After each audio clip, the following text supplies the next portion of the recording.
Are modern photographers getting worse? It seems like, as time passes, the sheer volume of photos circulating online increases, but the overall quality decreases. This can be due to a multitude of reasons. The accessibility as a whole has gone up, social media has changed the game, and people simply use photography for different reasons. And the perception of what people think of when they hear the word photographer has a whole new meaning. Today, we're going to explore these different ideas to see if we can understand this better. Let's begin. Everyone is a photographer. Within the past few decades, the shape of photography has changed dramatically. From your box cameras to your 35mm SLRs to disposable film cameras to digital point-and-shoots, cameras have come a long way. And although cameras have been a thing for quite some time now, not everyone had one. However, with the invention of the smartphone, any and everyone has a camera, from your 90-year-old grandma to your 4-year-old infant, and thus, the lines have blurred. Accessibility is one of the main reasons why it feels like photography is getting worse. The sheer volume of people taking photos has increased, and proportionally, the number of bad photos as well. Similarly, when any and everyone is taking the exact same photo, that picture loses any sense of distinctiveness. I felt this large bit of irony a few months ago when I visited Japan. I had taken a day trip to explore the coastal city of Kamakura and was surprised with just how many tourists there were. The city is known for its seaside views, but more especially, its aesthetic green train. There's a famous spot in particular by the ocean that was featured in the anime Slam Dunk. And when I went, there were dozens and dozens of people there trying to get the same photo for their social media posts. I spent maybe 30 minutes there before I left because it was just too crowded for my taste. People were waiting in line to take the same photo of the same thing for the same social media post. And I could have waited my turn as well, but what would have been the point? We'll go more in detail of my photography experience at Kamakura in a different video,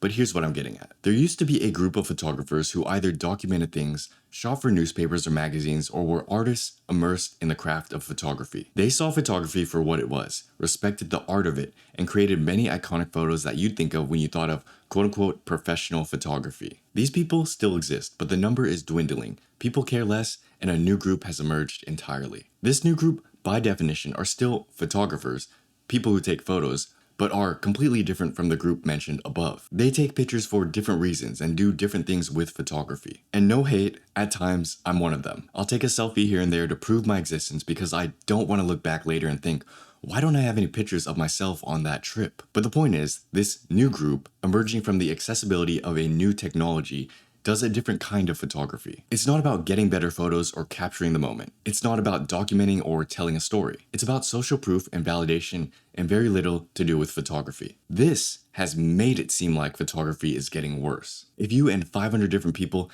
take the same photo, there's going to be nothing special about it and it's going to lose its flavor. And if you and a billion other people aren't trying to take better photos as many photographers once did, but are rather trying to capture a portrait in an attempt to preserve your fleeting existence, then of course it's going to seem like photography is getting quote-unquote worse. That's one of the many sad realities of digitalization and the modern era. Because everyone's a photographer, no one's a photographer. Now, let's say, what if we ignore this new group of photographers and just focused on the serious photographers? The ones who care about photography, are more intentional with their photos, and make stuff with. Are they still getting worse? The modern serious photographer.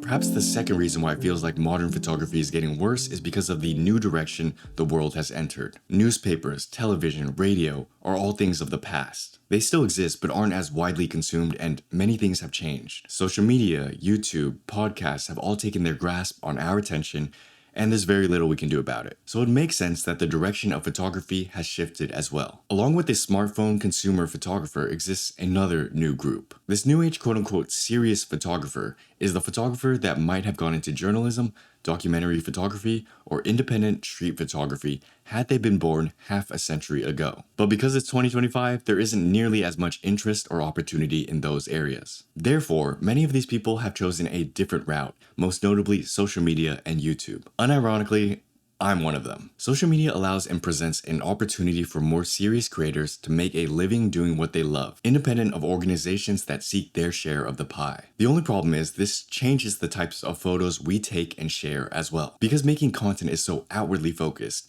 Many online photographers will have to make content about things that will get them views. This usually means more videos about camera gear and less on photography itself. This also means less showing of quality photos and more just scrapping together whatever we have. Because the harsh reality is, content is not photography. They are two completely different things, even if you're making content about photography. Because of this, many photographers spend most of their time creating content, not doing photography. Because let's face it, good photography takes time. And when publishing to a content schedule, you simply don't have time. You just have to use what you have, and the quality of your work suffers for it. I'm not arguing for or against it, that's just my experience based on my time making content. So what does this mean? This means that the second reason why it feels like photography is getting worse is because of the nature of this format. Many photographers are going the creator route, and the creator route has constraints of its own, making it difficult to create not only good content, but good photography. Furthermore, the space is so heavily fixated on the latest and greatest camera gear that very little is about photography. With everyone, creator and consumer alike so fixated on which camera gear they should buy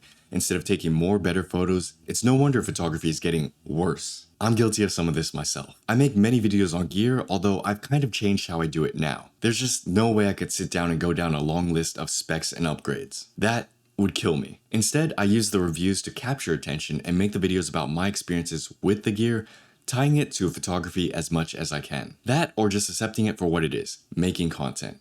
That's the nature of the beast. The death of print.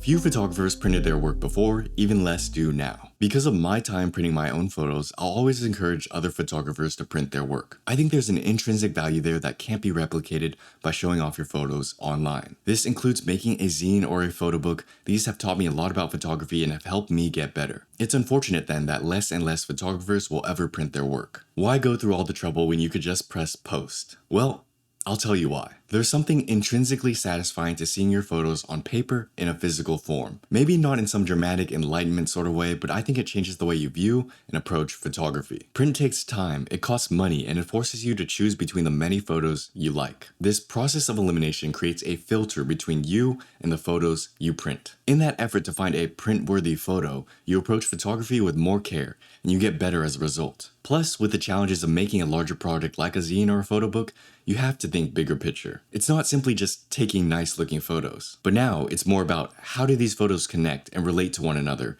and the underlying theme of what I'm trying to make. All of these lessons and learnings are lost when you stop printing. Sure, you can argue that an Instagram carousel or making a YouTube video has filters of its own. You still have to pick which photos do or do not make the cut. But I'd argue that the money factor also plays a big role here. Social media is free. Printing your work can cost a pretty penny. And anything that costs us more money we'll take more seriously. Not only that, but printing is an outlet that's more true to your nature as a photographer. When you post a lot of content on social media, in a sense, you're being groomed by the algorithm. You're bound to get more likes on certain videos and photos, and thus your future actions will be in an effort to replicate that. Therefore, the shape of your photography becomes more like, what will other people like? Rather than, what is the best photo for whatever it is I'm trying to express? Again, big difference. Now, you could argue that, but Andre, everything I post is of my free will and I don't care what other people think. But I think, subconsciously, the algorithm plays a much bigger role and influence on our actions than we realize. I found this to be true in my experience. I'm more hesitant about posting certain photos because I'm worried about people not liking it. Even photos that I like or are objectively good aren't the same as photos that do well on social media, and thus, my actions changed as a result of it. So why does this matter? This shift in photography away from print could be a reason why photography is getting worse. I'm just speculating here. Less print and more social media means less detail and less care in the craft. Plus, outside opinions and likes begin to shape the nature of the photos you find yourself taking. This creates photography work that is less true to yourself, the nature of you as an artist, and becomes the algorithm's photo, not yours. All of this combines to create less diversity in photography and more of what everyone else wants. Less diversity, less experimentation, less innovation is my point in a nutshell. Making photography better? Well, I've talked a lot about photography getting worse, but I don't want you thinking that's the whole story. Much of this is just speculation, and for all I know, photography could be getting better in its own way. My first point was that accessibility leads to more of the same silly photos and a lower quality overall. But you could easily argue that more accessibility leads to more people getting into photography overall, and more better photos overall. Now, my second point was that more serious photographers are leaning into making content rather than other fields, and good content isn't necessarily good photography. But again, you can argue that everyone does photography for different reasons. Good is subjective, and the trade-off to having more photographers is worth it. And my third point was that the dying medium of print leads to less investment in detail-oriented photography and an algorithm-curated catalog. But you could always argue that that's not a bad thing because it shows us what people really want. So what am I saying here? After thinking and writing about this, I've come to the simple conclusion that photography is changing, not necessarily getting worse. People will have all sorts of thoughts and opinions on what they think photography is and what they think it should be. And because photography has changed so much in the past few decades, it can definitely seem like we are pulling away from what made photography so great in the past. But part of moving on to the future is accepting things have changed. Photography is different than what it used to be. The world is different than what it used to be. And whether that's a good or a bad thing, that's up for you to decide. I personally don't think it matters that much. It was fun to write about though. If you're concerned about this topic, my advice is to find what photography is for you. If you think the world is getting clogged with crappy Instagram posts of lackluster photography, take initiative to make something unique and different with your photography. Find the things that drive you internally as an artist, focus on that, and just keep making stuff. If enough people do that, I think the shape of things will once again change. And maybe I'll be back in 20-something years to see if it does. Thank you for watching. I hope you found this interesting. If you'd like to learn more and build a solid foundation with photography, go to Photography Essentials. It's free.